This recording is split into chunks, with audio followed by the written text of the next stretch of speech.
welcome to Conversations. I'm Mike May, and tonight we have with us John O'Neill. So thank you for joining us, John. Thank you for having me.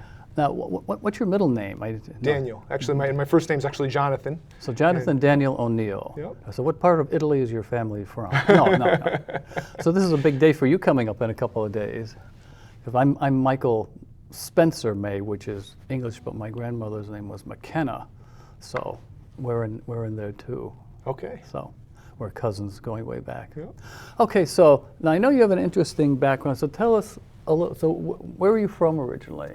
I'm actually from Danbury, Connecticut. Oh, Yep. I didn't remember that. Yeah. Yeah. And so tell us. So after Danbury, what? Yeah. So I went to Cornell University. I majored in biophysics. Cornell. Yep. I didn't know that. Yeah. See, I'm learning a lot too. I didn't Cornell, because we went to Ithaca once and we loved it there. Oh yeah, it's beautiful. Oh, Yeah. okay. So in the summer it's beautiful. Oh well, that's true. Yeah. It's beautiful all year round if you like really cold weather and lots of snow. Yeah. Okay, so biophysics. Yeah. What is biophysics? What is that? Well, it's basically a mixture of biology, chemistry, and physics. Huh. Yeah, I was actually in a make your own major program called the College Scholar Program at Cornell. And so I took a lot of those three subjects, and did my senior thesis on photosynthesis, which is biology, of course. Yeah, how plants make food from light, and but also involves a lot of physics. Physics being part of physics being the study of light. So how light interacts. So one aspect of biophysics would be how light interacts with living things. Huh. Now, what were you hoping to do with that? It's funny. I wanted to. Because there's not in the paper, biophysicists wanted called, Right. Yeah. I thought I would eventually become a professor. I've kind of deviated from that, but to really pursue biophysics as a career, you really have to get a PhD. And I always thought I would go for a PhD, but I never ended up getting one. So I did get a master's degree in chemical engineering here at UConn. Oh, okay. And so right now I'm an engineer, and I've done a few different things in my career. I worked on batteries and fuel cells for a while, and I have 14 patents in that field. And you have patents? Yeah. Under your own name? Well, as an inventor, I would be an inventor or a co-inventor. They're owned by the various companies I was working for at the time. Right. Yeah. Yeah.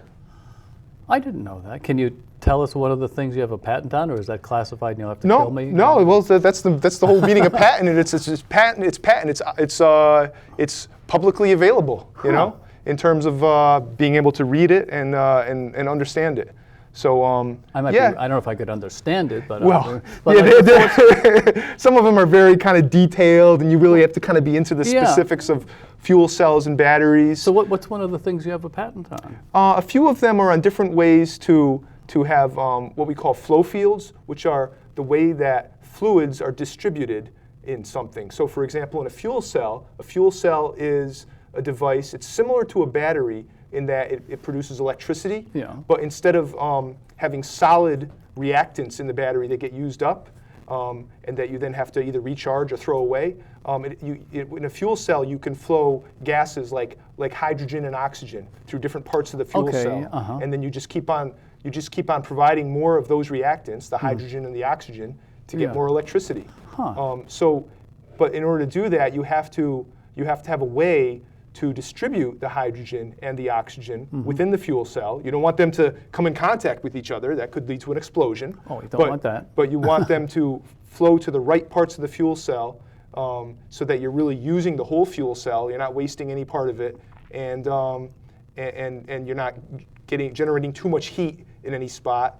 So there's a lot of different things to consider. Yeah. And so that was one of the things I worked on in the past was how to do that right. And so as part of a team, not just by myself, but as part of a team, we came up with some different patents on how to adequately distribute the hydrogen, the oxygen, and also the coolant to keep it from overheating. I didn't know that.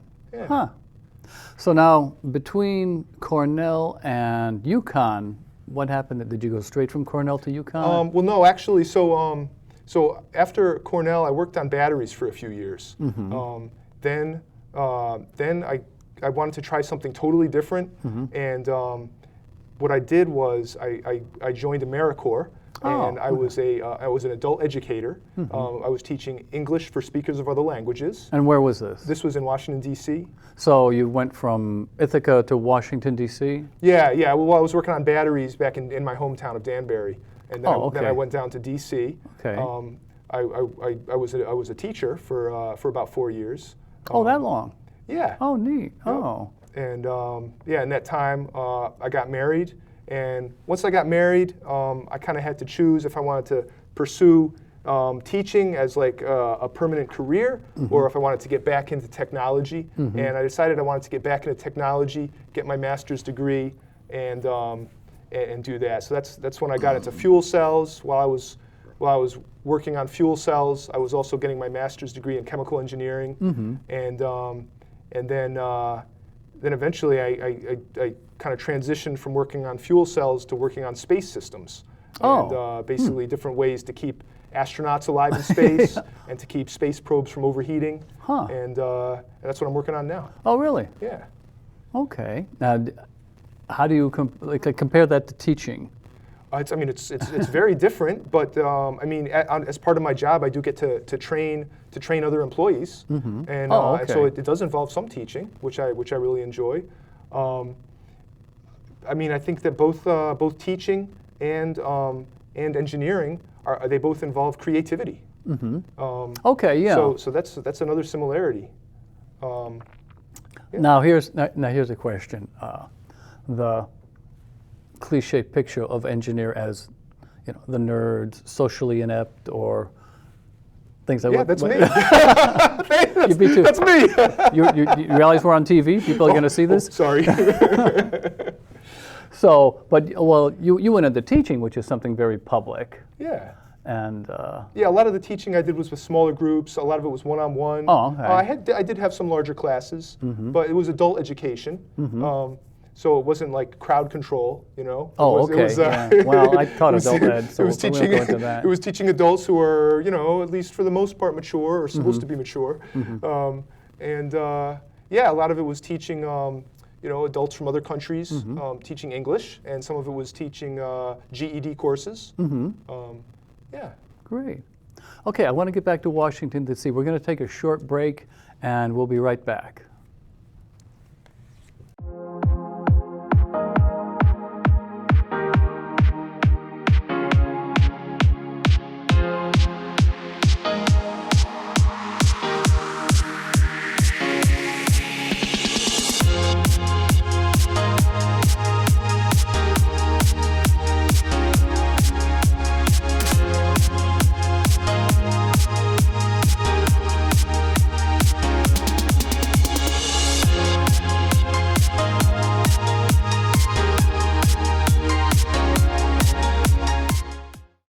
Okay, welcome back to Conversations. We're here tonight with John O'Neill, who I just found out has patents and went to Cornell and invented a lot of stuff. But now, so you joined Americorps and they post you to Washington? They just said, this is where you're going to go? So actually, I was in my earlier mid-20s at that time, and I had some friends who were doing really interesting things. I had a friend who was working with the Mennonite Central Committee in Buffalo, New York, working in the inner city with refugee resettlement and after-school programs and all that kind of thing. I had another friend who was in the Peace Corps in West Africa. Oh, okay, yeah. And she was teaching English, and I wanted to do something similar. And I really wanted to follow Jesus with my life and do something that would make a difference in other people's lives. That would really help people. And so I looked into a lot of different programs, and the one that I decided I wanted to try was called Notre Dame Americorps, and it was a partnership between the Sisters of Notre Dame, who were nuns, and most of them are, I think. Yeah, and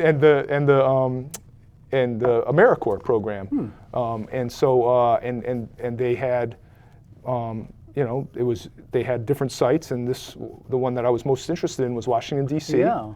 And so that's where I chose to go. So what was it like living, because I visited Washington once for a few days, but what was it like living in Washington, D.C.? Yeah, I mean, as a young guy, single. It was really amazing. Living in the city.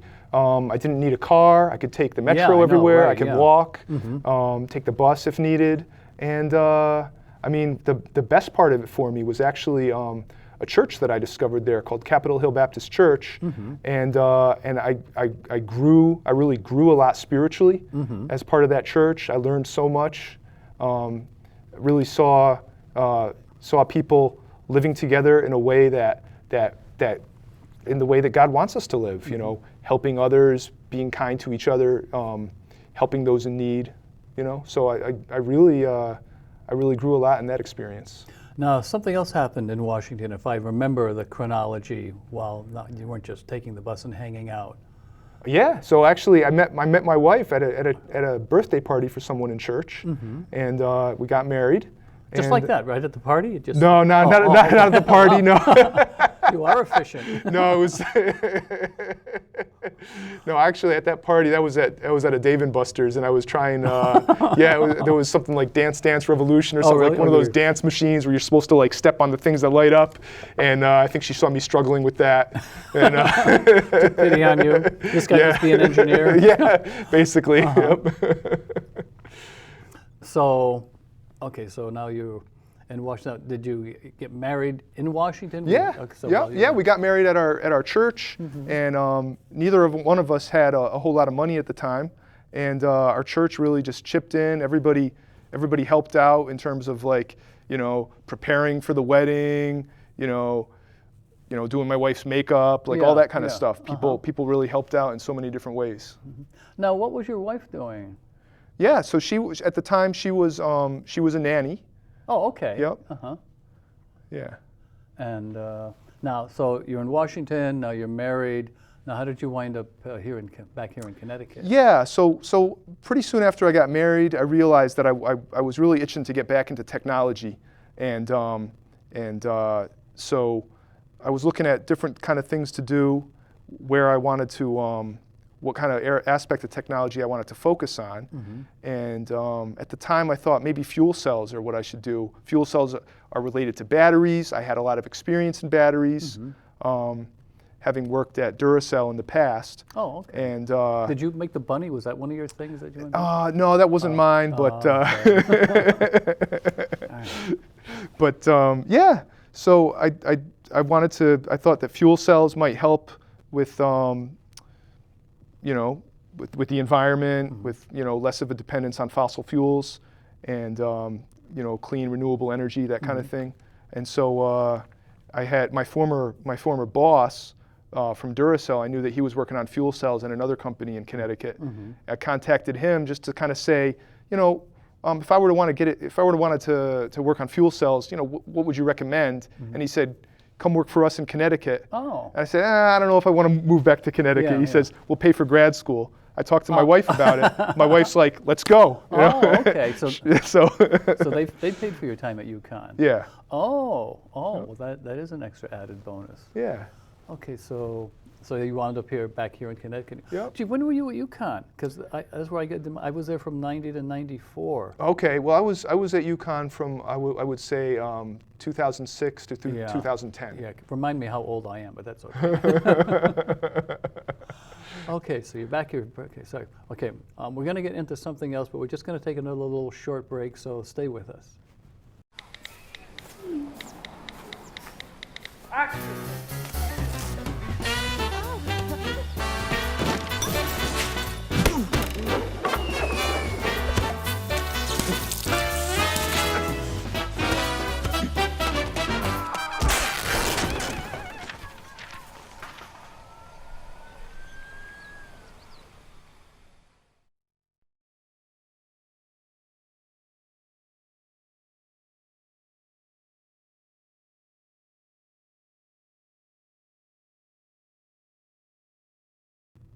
Okay, welcome back to Conversations, and we're talking with John O'Neill. And okay, you're back from Washington. You got a job here in Connecticut. You're working. You're settled. Now, let me ask you something. You're a scientist, engineer. And you're an engineer. You have a degree in biophysics. Yep. And a master's degree in chemical engineering. So biophysics, chemical engineering. But what are your religious beliefs? Yeah, so I'm a born-again Christian, and what that means is that I have a new life, a relationship with God. Let me just back up a little and explain more of what that means. So so when God proclaimed His name to Moses in the Bible, in the Old Testament, this is what He said. He called Himself, I am, the gracious and compassionate God, slow to anger and abounding in love, forgiving wickedness, sin, and rebellion, and yet I do not leave the guilty unpunished. So, I mean, you ask yourself, did God just contradict Himself? He says, forgiving, but I do not leave the guilty unpunished. Well, how can that be?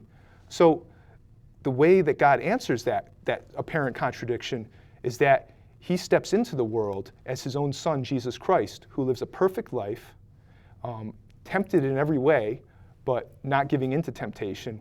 And then He dies on the cross to save me from my sin, to save me from my rebellion against God. And by doing that, he forgives all my sin, and He bears the punishment for all my sin, for all my rebellion.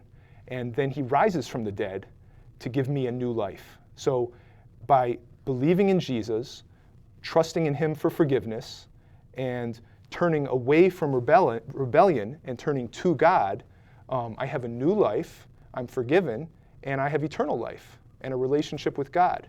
So that's what it means to be a born-again Christian. Now, people might ask, well, wait a minute, this is all stuff that happened thousands of years ago. We don't know where it came from. It sounds like a lot of fairy tales to me. But you would seem like a living contradiction because you have a very intensive science background. You have like biophysics, engineering, and yet you have a faith in what a lot of people might say, well, look, that's fairy tales. Science, hasn't science disproven that? How can someone be an engineer and believe in the Bible? Don't they contradict each other? Yeah, so it's sad that so many people today think that science contradicts faith in God. I think that's the farthest thing from the truth. In fact, the whole idea of science is based on laws of nature. That's what scientists are trying to discover, laws of nature. We engineers are using those laws of nature and applying them to inventing things, to technology, right? So the idea of laws of nature implies that there's a lawgiver. In fact, if you think about science, modern science as a house, before you build a house, you have to clear the land, you have to lay a foundation. So what land had to be cleared? What obstacles were in the way of modern science? I mean, modern science is a relatively new thing, a few hundred years old, right? 400, 500 years when we've really made a lot of scientific progress. For thousands of years, people were just as smart as we are today. You know, they were just like us, but they weren't making a lot of scientific progress. And why is that? Well, I think that's because people believed in so many different gods and goddesses, spirits inhabiting everything in the natural world. And so when people wanted to explain natural phenomenon, they appealed to all these different gods and goddesses. No laws of nature, just a bunch of warring gods and goddesses with their own, I feel like doing this one day and that the next, right? But once Christianity really began to spread and people stopped believing in all these different gods and goddesses and just believed in one supreme God that created the whole universe, the whole world, in an orderly way. And that God governs the world with laws, just like He gives us laws how to live. He also governs the world according to laws. And so once people started to believe that was the foundation that was laid for modern science. Then people started to say, oh, let's go discover those laws. Let's investigate the world and learn more about how it works, this world that God made. Now, does that mean that all scientists believe in God? No, it doesn't mean that. Scientists might be living in the house and building the house that's laid on the foundation of Christianity without even recognizing that foundation. But so to me, science and faith in God go together perfectly. Well, one of the things that I would want to throw in that I've been reading, that people say, well, thousands of years ago, people didn't know a lot, so they had to come up with some kind of explanation. But these ancient peoples invented numbers, they invented astronomy, fire, how to use fire, writing, so many incredibly basic things. So as you said, people were just as smart. They didn't have the technology we have, but what we have is built on their technology. So people were very, very smart. So have you ever run into, as you're working, inventing things, anything that like struck out to say, well, this really grabs me. This is exciting. Yeah, I mean, a lot of the work that I get to do right now is very exciting in terms of coming up with systems and technologies that will help astronauts to stay alive in space, keep space probes from overheating. So it's not that as an engineer, it's not that I'm discovering new things, but I'm helping the scientists discover new things, because I'm enabling astronauts, to go to new places. I'm enabling space probes to go to new places, and the things that we as the human race are going to discover are going to be amazing. I mean, physicists and astronomers are discovering so many new things. They've made so many discoveries just in the last 100 or 120 years. And I mean, one of the discoveries in the last 100 or so years that really sticks out to me would be the Big Bang Theory. Okay, And explain that. Yeah, well, I don't. To be honest, I don't even know if it's. I don't even know if it's true or not. But the amazing thing is that before the Big Bang Theory, most astronomers believed in what they called the steady state hypothesis, that the universe has always existed and that it always will exist, and that at a macro scale it doesn't really change. Now, when you talk about science versus religion, well, the steady state, the old steady state hypothesis would seem to contradict the Bible, which teaches that God created the universe. But the Big Bang Theory comes along and basically disproves the steady state hypothesis. It says the universe had a beginning. The universe has not always existed. It had a beginning. In fact, time itself, and this boggles the mind, time itself had a beginning, right? Well, that's actually what the Bible teaches. Well, for something like, because I don't have a scientific background. I was an English teacher for a long time, and I do things like this in plays and such. And I was just reading like a biography of Einstein, and they were talking about, he realized, and I'm going to get this wrong, you can't say space, you can't say time, you have to say space-time. And I close the book and go have something to eat because my brain just fries. Well, yeah, and that's the thing. What are you talking about? These scientific discoveries, they do boggle the mind. They blow my mind, and that's why it's so exciting. And when this whole thing about time, right?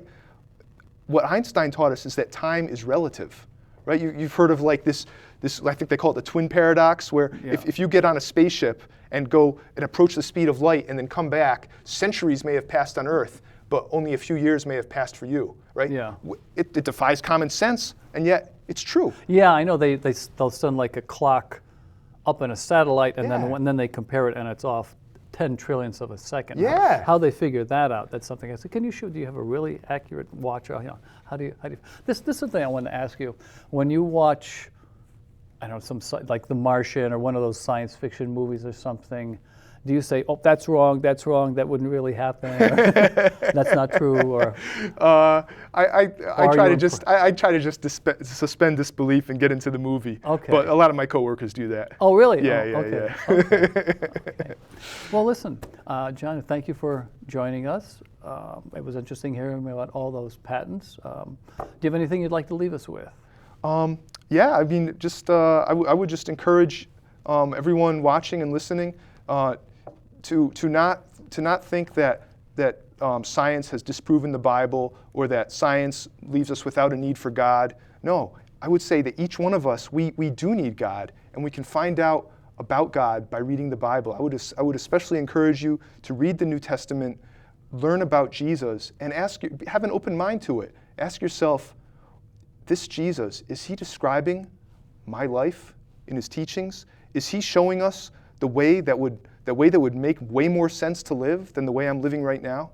And if I don't want to live that way, why is it?